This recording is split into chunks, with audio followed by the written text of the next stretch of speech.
यह कहानी उन कौमों में से एक की है जिनके अजीब और हैरान कर देने वाले रिवाजों का जिक्र सुनकर इंसान का दिल कांप उठता है। अल्लाह ताला ने इंसान को पाक रिश्तों का हुक्म दिया, मगर कुछ लोग ऐसे भी हुए जिन्होंने अपनी ख्वाहिशात के पीछे चलते हुए इन रिश्तों की हदें तोड़ दीं। पारसी, जिन्हें मजूसी भी कहा जाता है, उनके यहाँ एक ऐसा अमल रिवाज बन गया जो इस्लाम और इंसानियत दोनों की निगाह में नापसंद और हराम है, अपनी ही बहनों से निकाह करना। लेकिन आखिर क्यों? क्या वजह थी कि उन्होंने इतना बड़ा गुनाह अपने समाज का हिस्सा बना लिया? यह रिवाज कहाँ से शुरू हुआ और इसे क्यों जायज समझा गया? आज हम इस पर से पर्दा उठाएंगे ताकि हक और बातिल का फर्क साफ नजर आ सके। आइए वीडियो को शुरू करते हैं। मजूसी, जिनको आज हम पारसी या अंग्रेजी में ज़ोरोआस्ट्रियंस कहते हैं, एक प्राचीन कौम है जिसकी जड़ें ईरान के पुराने फारसी साम्राज्य में गहराई तक फैली थीं। ये वह लोग थे जो इस्लाम से भी सदियों पहले एक अलग मजहब के मानने वाले बने। उनके मजहब की बुनियाद रखी थी एक शख्स ने जिसका नाम था जरथुस्त्र। उन्होंने अपनी कौम को यह यकीन दिलाया कि दुनिया में दो ताकतें काम कर रही हैं, एक नेकी और रोशनी की जिसे अहूरा मज़दा कहा गया, और दूसरी बुराई और अंधेरे की जिसे अंग्रा मैन्यू कहा गया। इंसान का असली फर्ज उनके मुताबिक यह था कि हर हाल में नेकी का साथ दिया जाए। लेकिन वक़्त ने करवट बदली। इस्लाम के फैलने के बाद ईरान में मजूसी मजहब के मानने वालों पर दबाव बढ़ा और कई लोग मजबूर होकर अपना वतन छोड़ने लगे। कुछ समुद्र पार करके हिंदुस्तान पहुंचे, खासकर गुजरात और महाराष्ट्र के किनारे वाले इलाकों में। यहीं आकर ये पारसी कहलाने लगे, यानी फारस से आए लोग। इनका पवित्र ग्रंथ अवेस्ता है और इनके मजहबी तौर तरीकों में सबसे अहम है अग्नि की इज्जत। पारसी मंदिरों में आज भी एक पवित्र आग जलती रहती है जिसे कभी बुझने नहीं दिया जाता, क्योंकि उनके लिए आग रोशनी और पाकीज़गी दोनों का निशान है।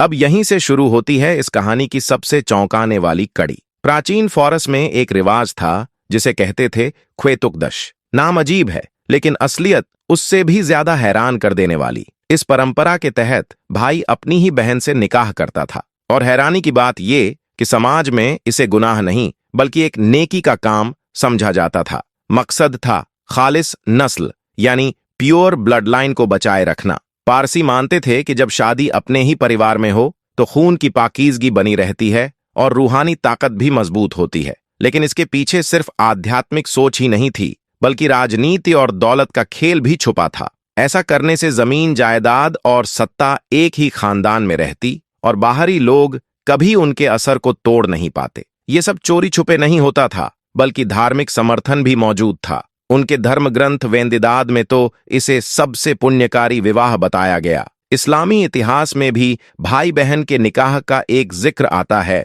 लेकिन वो सिर्फ एक दौर की जरूरत थी। माना जाता है कि हजरत आदम अलैहिस्सलाम के जमाने में इंसानी आबादी बढ़ाने के लिए शुरुआत में भाई बहन के बीच निकाह की इजाजत थी, क्योंकि उस वक्त और कोई रास्ता नहीं था। मगर जैसे जैसे इंसानी समाज फैला और शरीयत मुकम्मल हुई, इस अमल को साफ साफ हराम कर दिया गया। यानी जो कभी मजबूरी थी वो बाद में धर्म के हिसाब से गुनाह बन गई। लेकिन पारसी परंपरा में ये सोच सदियों तक बाकी रही और यहीं से इसकी विवादित छवि बनी। यहां तक कि इसे अपनाने वाले को जन्नत का हकदार बताया जाता था। इतिहास में भी इसके सबूत सिर्फ पारसी किताबों में नहीं, बल्कि यूनानी और रोमन इतिहासकारों के लेखों में भी मिलते हैं। मशहूर इतिहासकार हेरोडोट्स ने भी मजूसी समाज की कई परंपराओं का जिक्र करते हुए ख्वेतुकदश का साफ उल्लेख किया है। सिर्फ बाहरी यात्रियों और इतिहासकारों ने ही नहीं, बल्कि खुद फारसी भाषा में लिखे गए मध्यकालीन पहलावी ग्रंथों में भी ऐसे रिश्तों का जिक्र मिलता है। बुंदाहिश्न और देनकट जैसे धार्मिक ग्रंथों में तो भाई बहन, बाप बेटी, यहां तक कि मां बेटे के विवाह को आत्मा की शुद्धि और पवित्र रक्त की हिफाजत का जरिया बताया गया। उस दौर में इसे सामाजिक बुराई नहीं बल्कि आध्यात्मिक पुण्य माना जाता था। लेकिन वक्त बदलने के साथ सब कुछ वैसा नहीं रहा। मुस्लिम फतहों के बाद जब फारस में इस्लामी कानून और असर बढ़ा तो इस तरह के रिश्तों को साफ तौर पर हराम घोषित कर दिया गया। और जैसे जैसे झरथुस्त्री समाज इस दबाव के साए में आया, उन्होंने कई विवादित परंपराओं को या तो छुपा दिया या धीरे धीरे छोड़ दिया। जब अरब आक्रमणों के बाद पारसी लोग अपनी जान बचाकर फारस से भारत की ओर भागे, तो वे अपने साथ सिर्फ कपड़े और सामान नहीं, बल्कि अपने धर्म और पहचान को भी लेकर आए। भारत में उन्हें सुरक्षित ठिकाना मिला, लेकिन यहाँ की जमीन ने उन्हें बदल भी दिया। स्थानीय समाज के साथ घुलने मिलने के दौरान उन्होंने अपने कई पुराने रिवाजों को त्यागना शुरू किया, खासकर वो प्रथाएं जो नए माहौल में स्वीकार्य नहीं थीं। ख्वे तुकदश यानी रक्त संबंधियों से विवाह की परंपरा भी धीरे धीरे इतिहास का हिस्सा बन गई। भारत में बसने के बाद पारसी समाज ने अपने तौर तरीकों को ज्यादा मानवीय और सामाजिक रूप से संतुलित बनाया। महिलाओं को शिक्षा और आजादी मिली, बच्चों की परवरिश आधुनिक सोच के साथ हुई और धार्मिक मान्यताओं को भी समय के साथ अनुकूलित किया गया। आज का पारसी समाज इस विवादित रिवाज को पूरी तरह नकार चुका है। अब यह बस उनके इतिहास का एक ऐसा अध्याय है जिस पर चर्चा तो होती है, लेकिन जिसे दोहराने का कोई इरादा नहीं। आज भारत में पारसी समुदाय को सबसे ज्यादा प्रगतिशील और खुले विचारों वाला माना जाता है। उनकी शिक्षा दर लगभग 100% है और वे विज्ञान, व्यापार, कानून, कला और सेना जैसे क्षेत्रों में गहरी छाप छोड़ चुके हैं। टाटा, गोदरेज और साम मानेकशॉ जैसे नाम इस बात के सबूत हैं कि यह छोटा सा समुदाय कितनी बड़ी उपलब्धियां हासिल कर सकता है। पारसी धर्म दुनिया के सबसे पुराने आस्था प्रणालियों में से एक, अपनी अलग और कभी-कभी हैरान करने वाली परंपराओं के लिए जाना जाता है। इनमें से एक सबसे अनोखी रिवाज है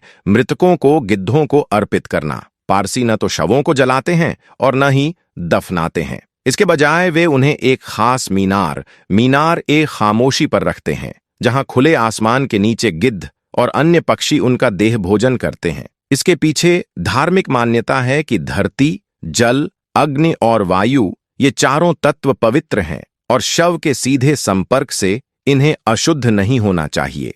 विवाह की बात करें तो यहाँ भी पारसियों की रस्में सादगी और आध्यात्मिकता से भरी होती हैं। दूल्हा दुल्हन सफेद वस्त्र पहनते हैं जो पवित्रता का प्रतीक है। शादी के वचनों के दौरान पवित्र अग्नि की उपस्थिति अनिवार्य होती है और माहौल शांत व गंभीर रहता है। इन सभी परंपराओं के पीछे एक गहरी सोच है, प्रकृति की रक्षा और आत्मा की शुद्धता बनाए रखना। अब सवाल यही है कि इतिहास में दर्ज ख्वे तुकदश जैसी प्रथाओं का सच क्या है? क्या वाकई पारसी समाज में भाई बहन या निकट संबंधियों के विवाह होते थे, या फिर यह सिर्फ एक बड़ा चढ़ाकर सुनाई गई कहानी थी? कुछ इतिहासकार मानते हैं कि यह परंपरा कभी न कभी जरूर रही होगी, लेकिन इसका दायरा उतना बड़ा नहीं था जितना बाद के लेखों में बताया गया। दूसरी ओर कई विद्वान इसे एंटी ज़ोरास्ट्रियन प्रचार का नतीजा मानते हैं, एक ऐसा नैरेटिव जिसे इस्लामी सत्ता या बाद में यूरोपीय लेखकों ने जानबूझकर बढ़ावा दिया ताकि पारसी धर्म को पुराना और अंधविश्वासी साबित किया जा सके। इतिहास के ऐसे किस्सों में हमेशा एक चुनौती होती है, तथ्य और कल्पना को अलग करना। जो कुछ लिखा गया है उसमें सच के अंश भी हैं और अफवाह की परतें भी। इसलिए न किसी बात को आंख मूंद कर मान लेना सही है और न ही बिना परखे ठुकरा देना। असली रास्ता है संदर्भ समझना और स्रोत की जांच करना।